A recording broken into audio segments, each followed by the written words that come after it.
Kita ulang kembali sejumlah berita pilihan dari Bali.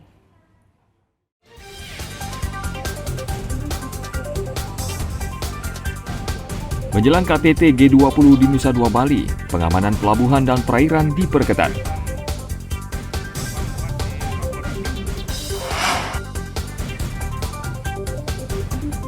Ratusan kendaraan listrik untuk pengawalan delegasi dan kepala negara pada KTT G20 tiba di Nusa Dua.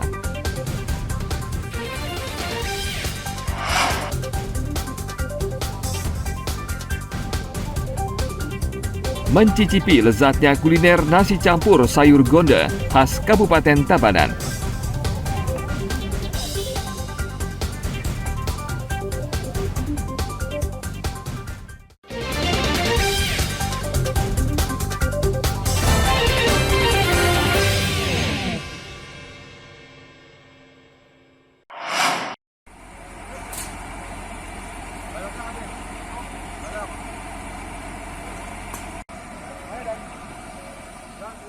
Ratusan kendaraan listrik yang akan digunakan dalam pengamanan puncak KTT G20 tiba di Nusa Dua pada hari Selasa lalu. Truk pengangkut kendaraan listrik ini tiba di sebuah areal parkir di kawasan Nusa Dua. Ratusan mobil dan motor ramah lingkungan ini sementara diparkir di area tersebut sebelum digunakan pada saat puncak acara KTT G20. Untuk mobil listrik sudah datang. Kapan mau gelar? Saya dapat informasi ya. Nanti untuk gelarnya dilaksanakan tanggal 7 ya, 7 November. Ya, itu oleh Kapolri langsung ya nanti informasi di Renon.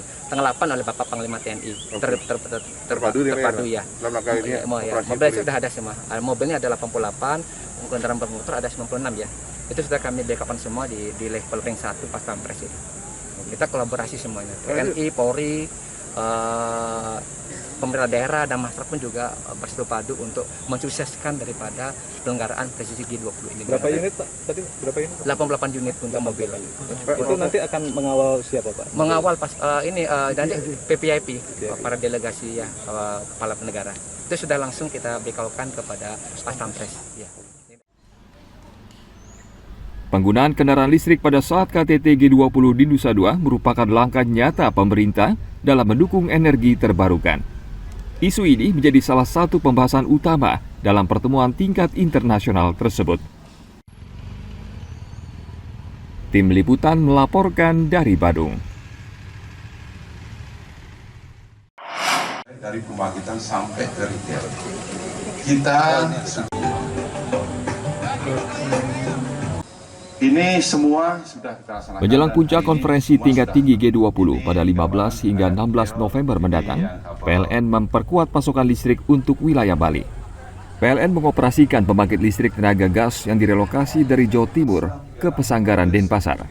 Untuk mendukung pasokan listrik saat berlangsungnya KTT G20, PT PLN juga mengerahkan 1.079 personel. Nantinya personel tersebut disebar ke 62 posko siaga dan bertugas menjaga pasokan listrik di Bali. Petugas terdiri dari pengatur operasi, pembangkitan, transmisi gardu induk, hingga distribusi. Yang saya hormati, puncak di Bali adalah sekitar 846 megawatt. Nanti diperkirakan di saat G20 nanti akan meningkat menjadi sekitar 980 megawatt. Sedangkan daya mampu pasok untuk di Bali kita tingkatkan dari 1.300 sekian megawatt menjadi 1.400 sekian megawatt. Artinya kita punya reserve margin kelebihan pasokan yang membuat bahwa sistem kelistrikan di Bali aman, yaitu reserve margin di atas 31% dengan prediksi demand meningkat drastis yaitu 980 megawatt yang biasanya hanya sekitar 440 megawatt. Jadi kondisi sistem kelistrikan Bali balance antara pasokan dengan beban pada saat hari puncaknya G20 nanti aman. Itu termasuk pasokan dari luar Bali sendiri? Termasuk pasokan dari luar. Kami resmikan.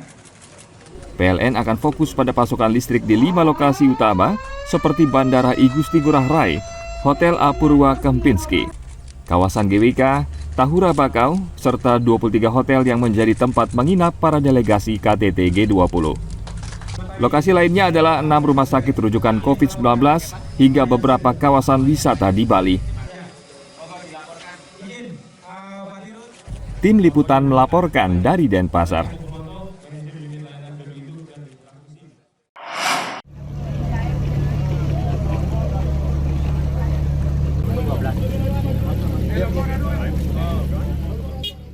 Pengelola kapal cepat rute Padang Bayi Senggigi, Gili Terawangan Lombok akan menambah jumlah armada menjelang berlangsungnya KTT G20 di Bali.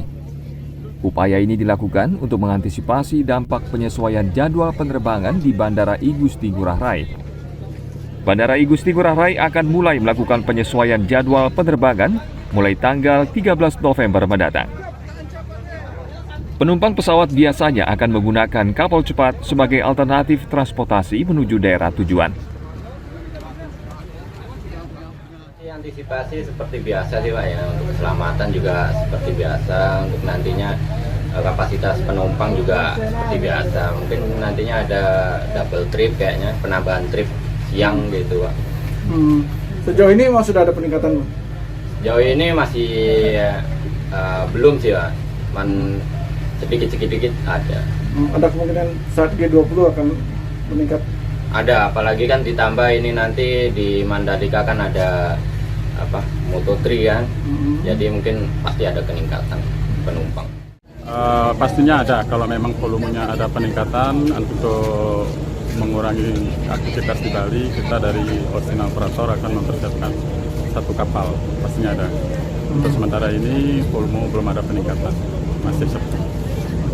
Tapi sudah ada informasi Pak ya terkait dengan pembatasan di pelabuhan di bandara Pak ya? Sudah kita tahu dari informasi lewat media massa dan dari berita juga. Berarti sudah ada ancang-ancang untuk menambah trip? Ya, kita sudah persiapkan untuk 1 lagi kapal dari pihak Oceana untuk menambah trip. Kalau tidak menambah trip kita, artinya 1 hari 2 kali trip nanti. Jumlah penumpang kapal cepat yang didominasi oleh wisatawan asing saat ini masih normal. Penambahan jadwal keberangkatan dan armada kapal cepat akan dilakukan saat jumlah penumpang mulai membludak. Tim Liputan melaporkan dari Karangasem.